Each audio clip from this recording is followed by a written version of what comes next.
forming Christ in the believer. TvGrace International presents the ineffable words of God, the gospel of grace,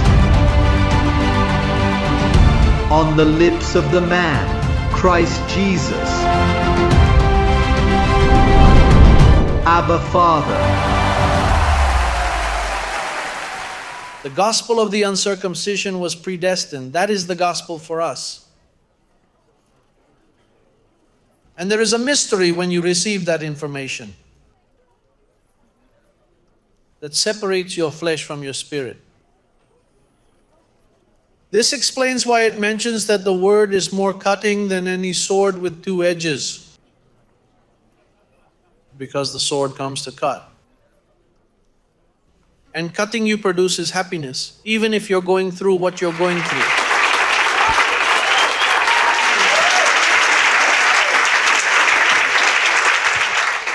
So if we want to see people happy, we must make every effort to spread the gospel to them in every way possible. The one I preach. Not what they preach out there. Because what they preach out there, it doesn't cut. It leaves you the same. It takes away your cigarette, it takes away your drinks. It makes you a Pharisee. And it doesn't make you happy. It makes you religious. Now this gospel, the true gospel, when it is preached correctly, it makes people happy.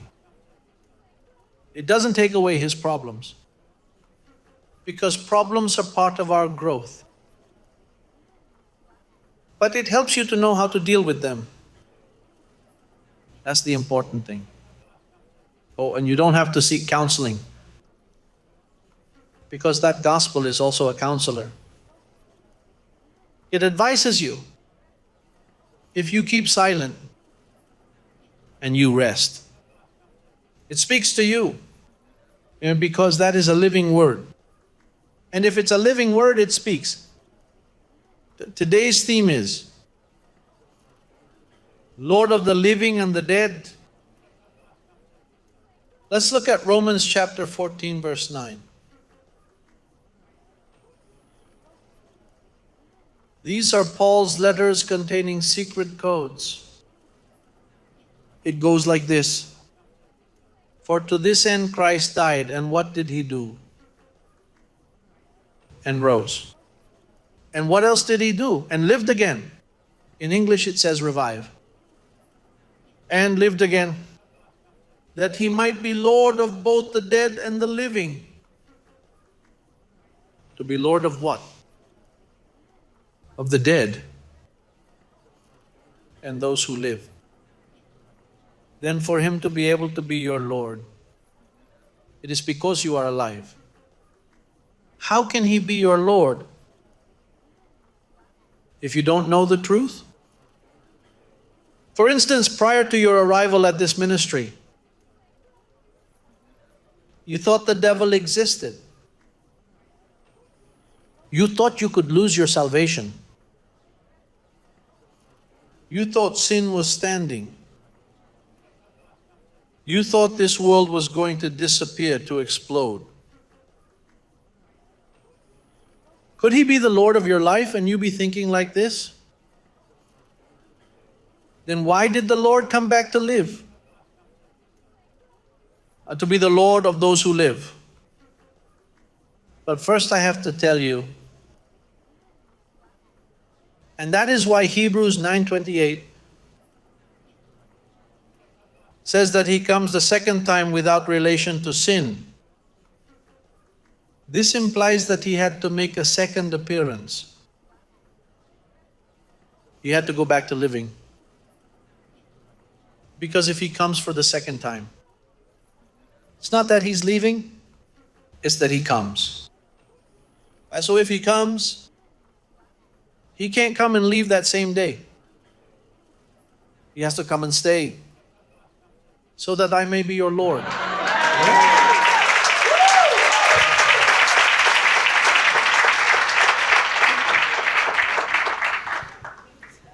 in order to rule over those who have passed away and become their Lord.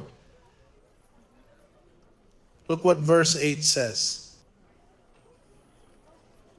Verse 8 of Romans 14. For if we live to the Lord. And if we die to the Lord. Therefore, whether we live or die, we are the Lord's. It means that He is Lord, Lord of the living and the dead. It doesn't matter if you die, He is still your Lord. Now, if you die, then you are not here on earth. You're somewhere else. Somewhere you must be. And He has access to you in order to be Lord of those dead. Imagine the loved ones who have passed away. We are not in a leading position compared to them. When you learned grace, those who are dead, they learned grace at the same time. Paul said we make it our aim, whether present or absent, to be well-pleasing to Him. And that is known as the great cloud of witnesses. In Hebrews 12:1 says that there is a great cloud of witnesses. And it's talking about disembodied people. Therefore, the unknown mysteries remained hidden, unable to be uncovered. Nor were they known here on earth. Nor did they know each other in the cloud of witnesses. They were all on standby, waiting for the Lord to manifest Himself and come back to life.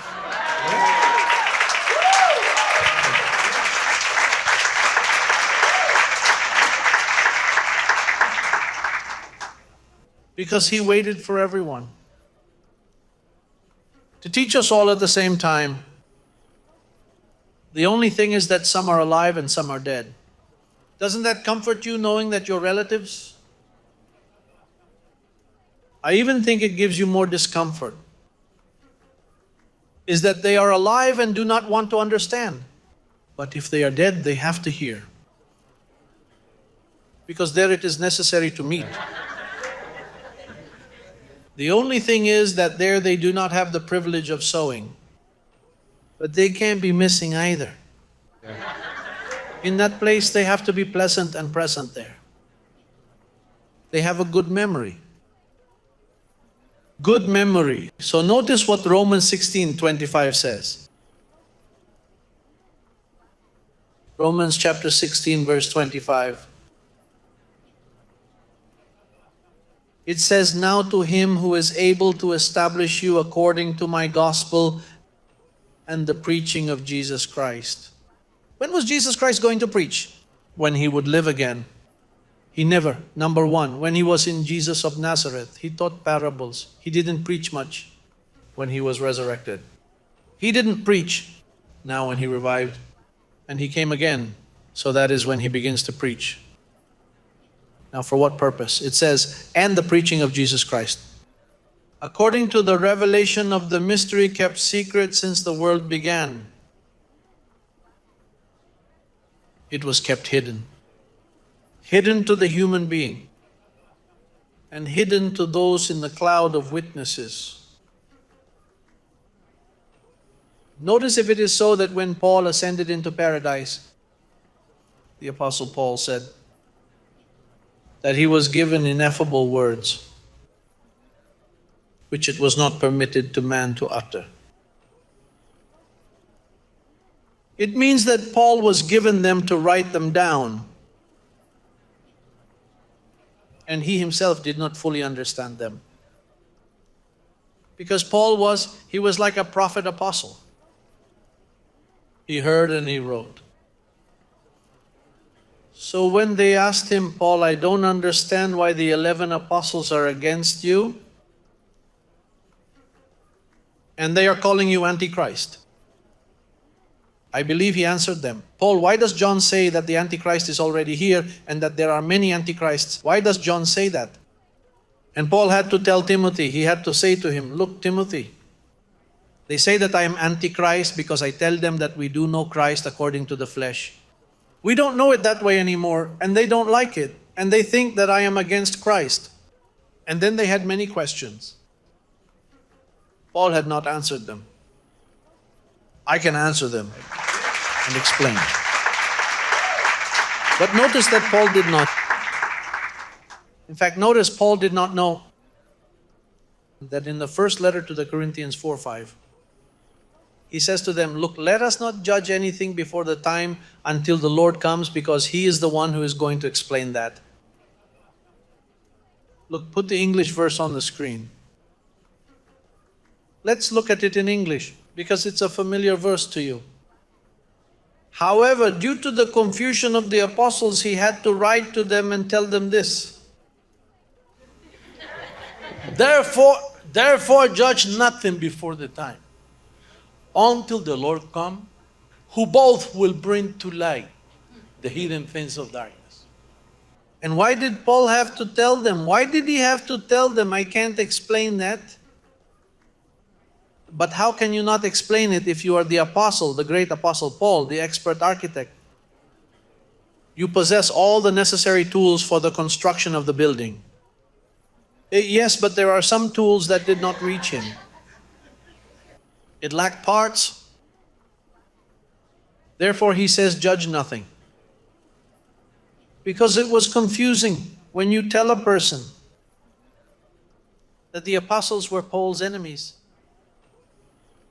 When someone is informed that the apostles, followers of Jesus from Nazareth, were responsible for either directly killing Paul or providing an order for his execution.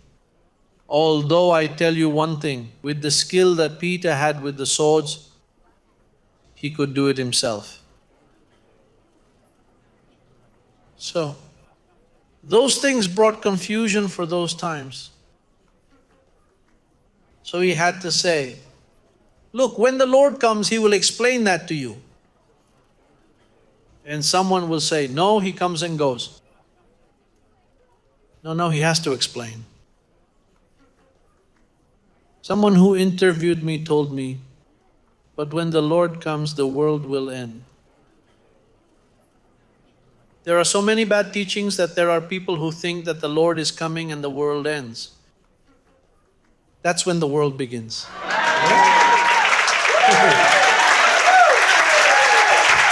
That's where it begins.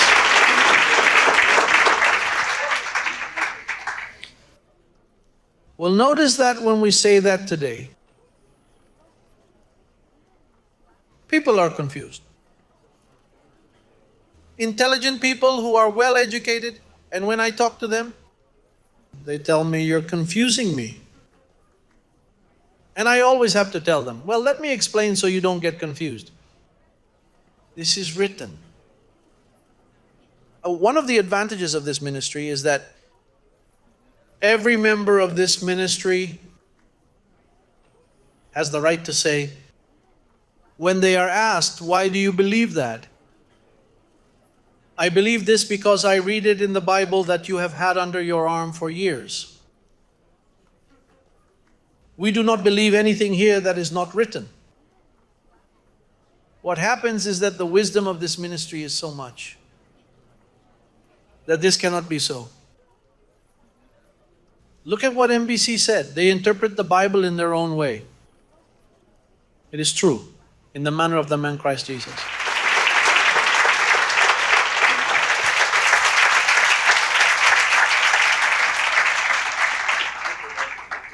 Where in this world has the code been spoken, that hidden code of which we speak today?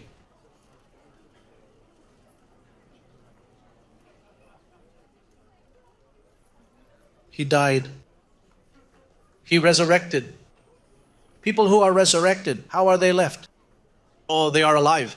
He died. He resurrected. He went to heaven, to inaccessible light. And He came back to life.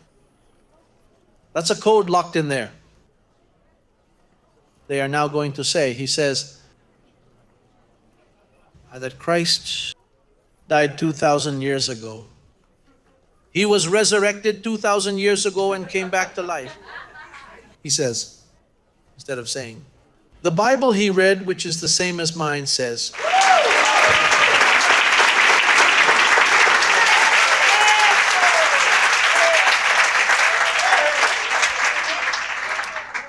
The question is, what did he come back to life for? There has to be a purpose. I wrote some of them. I had to write them to remember them. Number one, to reveal the true gospel. What is uncircumcision? It begins in Romans and ends in Hebrews. That nobody had understood. People believed that the gospel was from Matthew to Revelation, that this is the new covenant. But the true gospel was given to the Gentiles. And an apostle was chosen to write it. And what I understand he wrote begins in Romans and ends in Hebrews. Now we do not say that the other is not. Sorry, it is not part of the Bible. It is part of the Bible. But it is to reveal the false gospel of circumcision. Then sometimes we are accused that certain parts of the Bible are convenient for us. Indeed, it is not that it is only convenient for us. It is that it must be so because the gospel of the uncircumcision is from Romans to Hebrews. And then the second thing is, he came back to life to confirm you in the true gospel.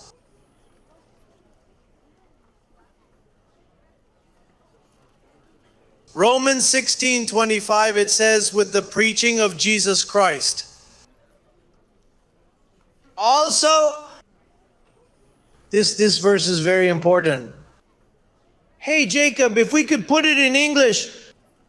Hebrews 9:28, this verse is very important for you to show to your friends. Hebrews 9:28 in the King James Version. So Christ was once offered to bear the sins of many. That's another revelation. That's another revelation of many. And unto them that look for him shall he appear the second time. Appearance, apariencia in Spanish, appearance. Appearance, it has to have a body, right? Appeared the second time without sin unto salvation. Sinless in the salvation of believers. Without relation to sin. And you wonder, and I have asked myself that question. Who presented in 2,000 years that sin did not exist in the church and the believers? That is evidence for me and for you. Because it says that he would come a second time, but without relation to sin. We have undeniable evidence to support this claim above all doubt. So he came back to live with the purpose of telling the church, do not be deceived. For there are no more sinners in the kingdom of heaven.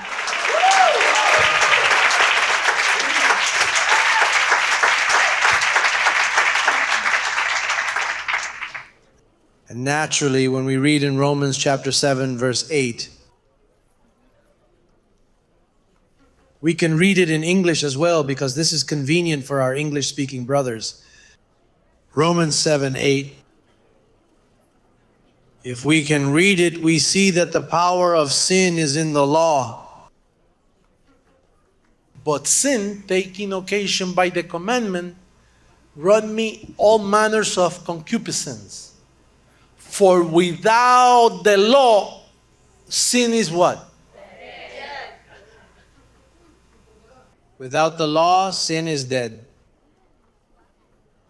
And Romans 10:4 says, for Christ is the end of the law. And the purpose of the body of Jesus of Nazareth says that body was to put us dead to the law, to free us from the law. But that is not even understood in the media today. They don't understand it. You understand it? Because you are Abraham's seed.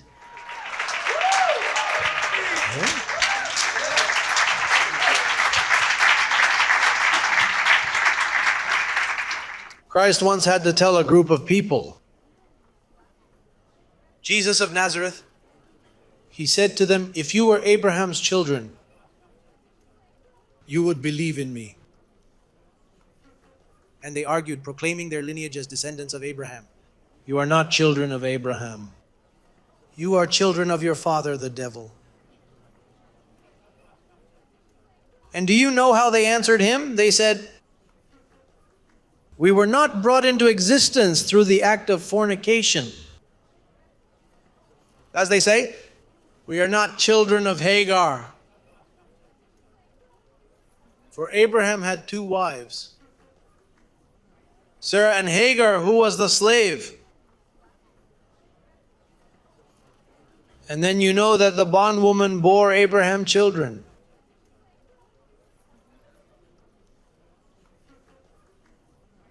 And then when Abraham gave her grief for that son, because Sarah said, get him out of the house, I don't want him. Abraham felt a lot of pain for that child. But Abraham knew he had to take him out because he was not Sarah's son. And then God promised Abraham. He said, I am going to be a great nation. And that nation is the people of Israel. It is those people who say, I am the son of Abraham. Yes, you are a son of Abraham, but of fornication. And they have taken the world's money. They are located where the oil can be found. And they claim to be the seed of God. But they cannot believe in Christ. So if they cannot believe in Christ, they are children of the devil. And what is a child of the devil? A child of the devil is a child of the flesh. It is not a son who has chunks. He is a son of flesh who cannot believe. And salvation is by faith. And if you don't have faith, then you are not a child of Abraham. For all who believe, all who are of faith are Abraham's seed.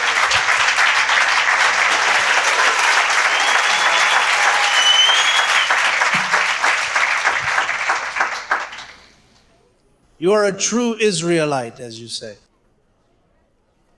What happens is that we are called Gentiles because Abraham was a Gentile.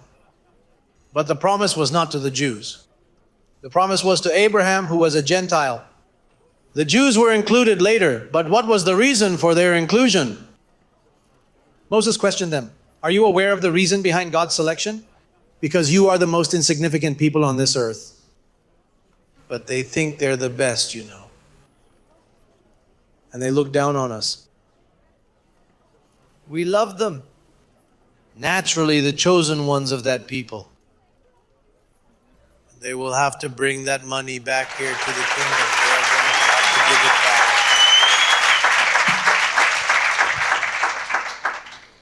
You will see the donations that will start coming in by the millions. Look, here I leave you 50 million, 1 billion. That money is coming here because we are going to rule the earth.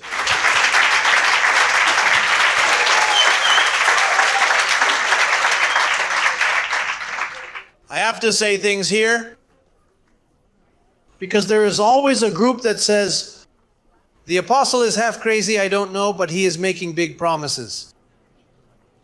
But everything that I told you almost a decade ago, we are witnessing the manifestation of it in our present time.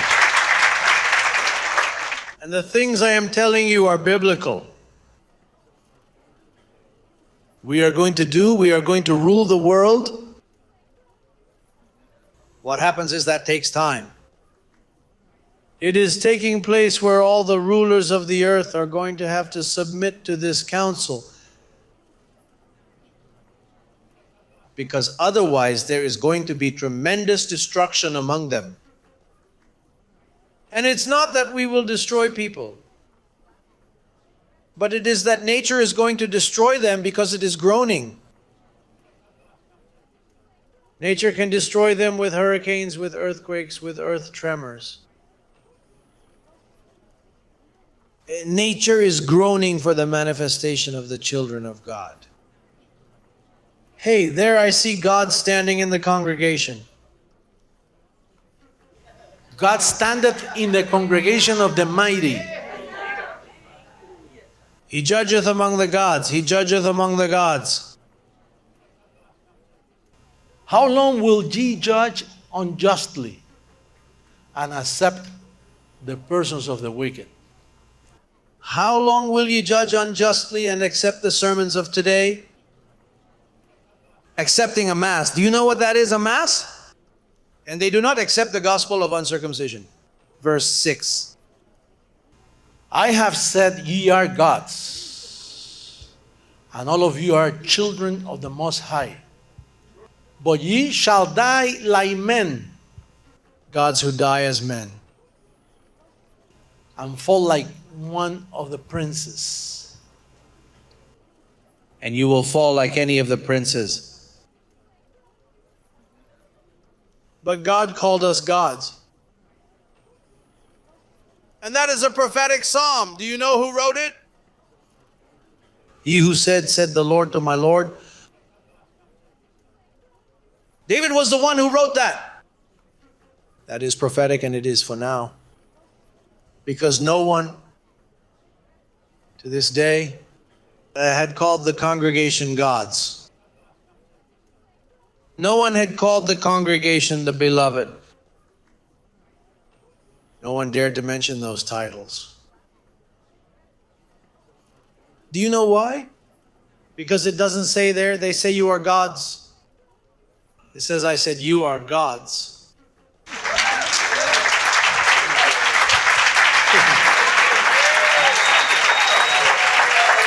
Oh, yeah.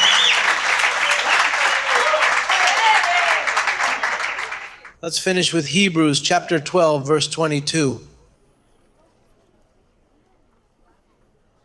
So we read it in English, yes?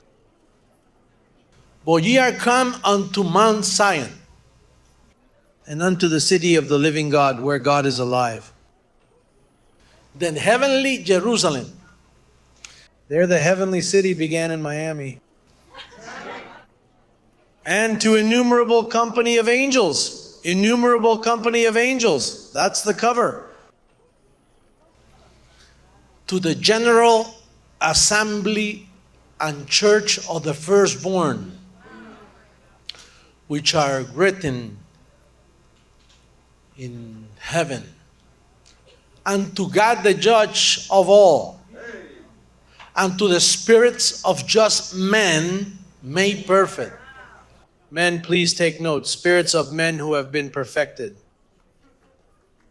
And hear this verse 24. And to Jesus the mediator of the new covenant. Which Jesus was that? When did you see Jesus explaining the new covenant?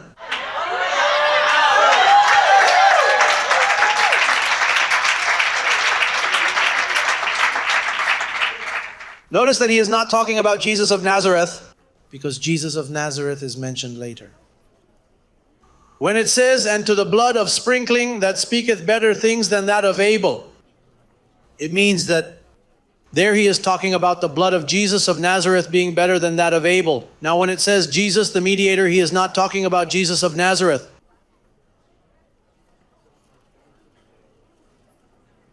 Because he did not mediate, what he did was that he died to take away sin.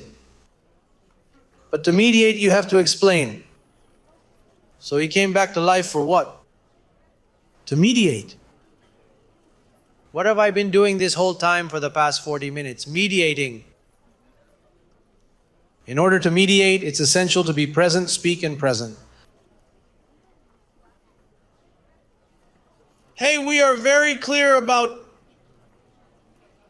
what has happened in our ministry. So blessed ones who are alive. A greeting to those who are dead.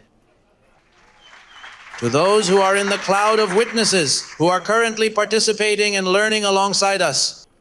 They are learning. Mary is learning. All those who are in that cloud started learning now. It means that when Paul said to them, look, therefore judge nothing before the time until the Lord comes. I imagine they asked him, but when is the Lord coming? And he would say to them, well, he'll be here in a couple of years. Yeah, so when is it going to be explained to us? Well, when the Lord comes. But where are we going to be? Well, whether in the body or out of the body, I don't know, but they will explain it to you.